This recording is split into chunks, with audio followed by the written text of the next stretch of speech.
Hey all, இன்றைக்கி முருங்கைக்காய் ஒடிக்க தாங்க தோட்டத்துக்கு வந்திருக்கோம். இன்றைக்கி ஒரு மூடைக்கு ஒடிக்கிறதுனால அந்தளவுக்கு வேலை இல்லை.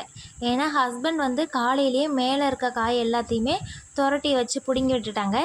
இப்போது கீழே இருக்க காயை மட்டும் நான் பெருக்கி வச்சுட்டேன்னா வேலை முடிஞ்சிடும். இதனால் வரைக்கும் முருங்கைக்காய் ஒடித்த லாங் வீடியோ நான் ஷேர் பண்ணதே கிடையாது. நம்ம வெங்காயம் அறுவடை பண்ணுறப்ப கூட நிறைய வீடியோஸ் எடுத்து போட்டேன். ஆனால் அந்த முருங்கைக்காய் எடுக்கிறப்ப ஷார்ட்ஸ் மட்டும் டெய்லி எடுத்து போடுவேன். ஆனால் வந்து லாங் வீடியோ எடுக்கவே இல்லை. ஏன்னா அந்தளவுக்கு எங்களுக்கு டைமும் இல்லை. ஒரு நாளைக்கு 2 மூடை 3 மூடைன்னா எங்களுக்கு சுத்தமாக டைம் இருக்காது. இன்றைக்கி ஒரு மூடைனால ஒரு வீடியோ எடுத்து உங்கள் கூட ஷேர் பண்ணிக்கிறேன். போன வாரம் ரொம்ப பிஸியாக இருந்ததுனால காயே ஒடிக்காமல் விட்டாச்சு. அதில் பார்த்திங்கன்னா நிறைய காய் முற்றி போயிடுச்சு.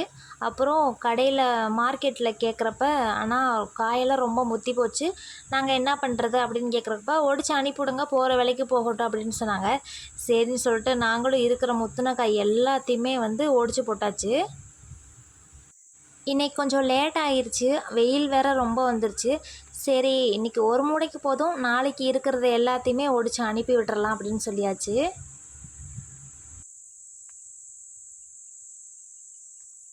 அப்புறம் ஹஸ்பண்ட் வந்து டீ வாங்கிட்டு வந்தாங்க. டீயை குடிச்சிட்டு ஒரு எனர்ஜி வந்த மாதிரி இருந்துச்சு. அதுக்கப்புறம் வேக வேகமாக நானும் கீழே உள்ள எல்லா காயுமே பறக்கி வச்சிட்டேன். காலையில் வெள்ளனாவே வந்து தோட்டத்துக்கு வந்துட்டோம்னா அந்த நாள் வந்து ரொம்பவே சூப்பராக போகும். அதே கொஞ்சம் வெயில் ஏறி ஒரு 8:30 மணிக்கு மேலே வந்துட்டோம்னா அந்த வெயிலே நமக்கு டயர்டாயிரும், வேலை செய்கிற இன்ட்ரெஸ்ட்டுமே இருக்காது. அதனால் காலையில் வெள்ளனா வர்றது தான் கொஞ்சம் நல்லது.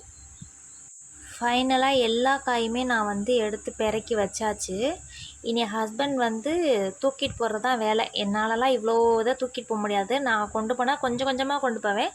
அவருன்னா மொத்தமாக அப்படியே தூக்கிட்டு போயிடுவாங்க. நீங்கள் உங்கள் வீட்டில் கார்டன் வச்சுருந்தாலும் நம்ம வீடியோ உங்களுக்கு ரொம்பவே யூஸ்ஃபுல்லாக இருக்கும். நான் எனக்கு தெரிஞ்ச கார்டனிங் டிப்ஸை இந்த வீடியோ மூலயமா நான் கூட ஷேர் பண்ணிக்கிறேன். நம்ம சேனலை பிடிச்சிருங்க, சப்ஸ்கிரைப் பண்ணிக்கோங்க.